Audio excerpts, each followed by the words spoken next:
Hi my dear beautiful divine souls, how are you? कैसे हैं आप? आई होप आप सब बहुत अच्छे होंगे और अपनी लाइफ को बहुत अच्छे से एंजॉय कर रहे होंगे। स्वागत है आपका आपके अपने ही चैनल माइंड मैटर्स 2025 में। धन्यवाद करते हैं पूरी सृष्टि का काम चल रहा है। बहुत सेंसिबल हो गए हैं अब सब। जिसको मैसेज पहुंचाना चाहती है ये सृष्टि, उस तक पहुंच रहा है। तो हम लोग क्वेश्चन आंसर्स का वीडियोस बना रहे हैं। आप लोग कमेंट करते हैं, हम आपको रिप्लाई करते हैं। तो आज हम क्वेश्चन लेंगे गीता जी का। गीता जी ने क्वेश्चन किया है, आध्यात्मिकता में आने के बाद मुझे ऐसा लगता है कि हर पशु पक्षी मानव जाति के दुखों का कारण उनके कर्म होते हैं। दुखी व्यक्ति को देखकर उसी समय ये सोच आ जाती है कि उनके प्रति जो करुणा होनी चाहिए वह खत्म होती जा रही है। तो मैम, करुणा कैसे बढ़ाएं? बहुत प्यारा क्वेश्चन किया है गीता जी आपने। आज हम आपके क्वेश्चन पर ही बात करेंगे। आई होप बहुत सारे और साधकों को भी इस क्वेश्चन के जरिए अपना जवाब मिलेगा। बहुत सुंदर क्वेश्चन किया है आपने। नेचुरली जब भी हम स्पिरिचुअलिटी के रास्ते पर चलते हैं, आध्यात्मिकता के रास्ते पर चलते हैं, जब कदम रखते हैं आध्यात्मिकता में, तो हम सेंसिबल हो जाते हैं, हम होश पूर्ण हो जाते हैं, हम हर कदम सोचकर उठाते हैं। इसीलिए जब आप सच में गहरे ध्यान में उतरते हैं तो क्या होता है, अब पहले जो आप कर रहे थे अब वैसा आप नहीं करोगे। अगर पहले आपकी लाइफ में जाने अनजाने कुछ ऐसी चीजें हो रही थी जो नहीं होनी चाहिए, फॉर एग्जाम्पल आप नॉन वेज खा रहे थे, तो अब आप नॉन वेज नहीं खाओगे। क्या गया जब आप आध्यात्मिकता में आते हैं तो आप अपने अंदर जाते हैं, ठहरने लगते हैं। पहले आप जब जी रहे थे तो बेहोशी में जी रहे थे, आपको लगता था कि हम होश में जी रहे हैं, बट नो माय डियर, आप बेहोशी में जीते हैं। बिना ध्यान के हम हमेशा बेहोशी में जिएंगे। आप बेहोशी में जी रहे थे। अब अब आपने आध्यात्मिकता में कदम रख दिया है, अब आप होश में आ गए हैं। अब आप देखेंगे कि मैं कुछ जो भी खा रहा हूं उसका कारण क्या है। उसका कारण ये है कि ये शरीर मेरे पास है और इसको जिंदा रखने के लिए इसको कुछ ना कुछ खिलाना पड़ेगा।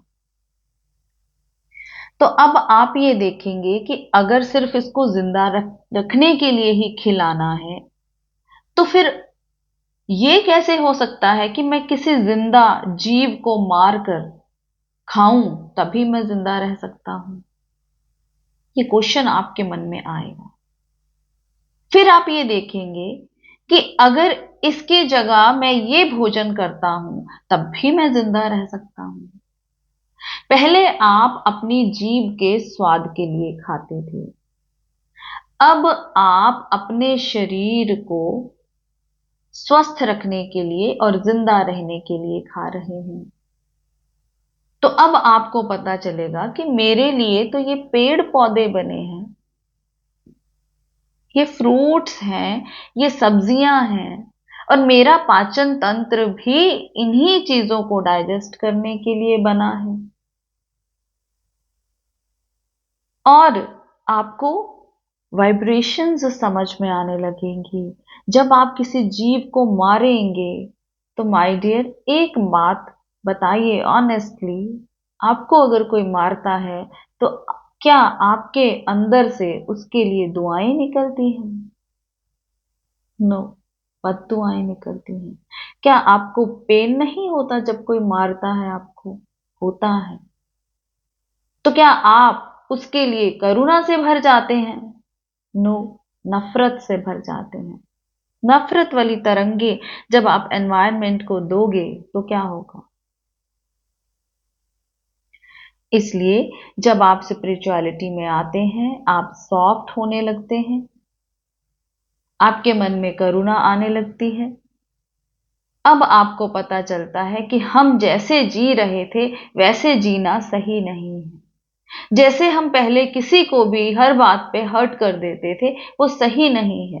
क्योंकि किसी को भी हर्ट करेंगे, चाहे वो मनुष्य हो, चाहे वो पशु हो, चाहे वो पक्षी हो, उनके अंदर से नेगेटिव वाइब्रेशंस निकलेंगी। तो क्या वो आपको इफेक्ट नहीं करेंगी? आपको भी इफेक्ट करेंगी। ये हम जो भी वाइब्रेशंस देते हैं, ये पूरे एनवायरनमेंट में रहती है। तो अब आप कोशिश करेंगे किसी को हर्ट ना किया जाए, किसी को भी।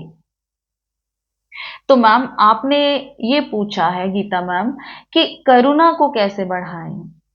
तो जब आप ध्यान करने लगेंगे तो करुणा तो ऑटोमेटिकली बढ़ेगी। ये गहरे ध्यान की निशानी है, ये साइन है डीप मेडिटेशन का, कि जैसे जैसे आप गहरे ध्यान में उतरने लगेंगे, आप में करुणा बढ़ती जाएगी। तो अब ध्यान कौन सा करना है? ध्यान आप कोई भी विधि कर लीजिए। मैं अक्सर ही बोलती हूं कि हर विधि हर किसी के लिए नहीं होती।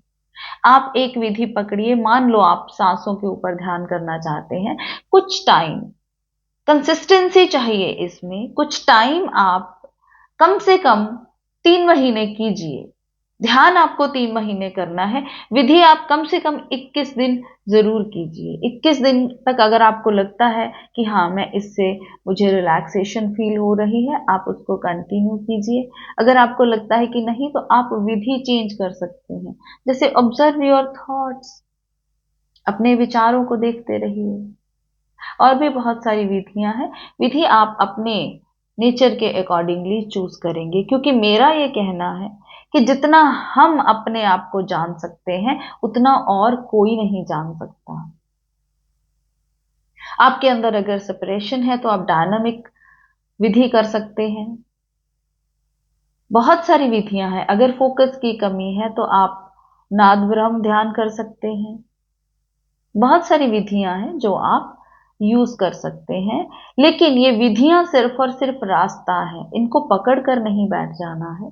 धीरे धीरे जैसे जैसे आप गहरे ध्यान में उतरते जाएं, ये विधियां बंद हो जानी चाहिए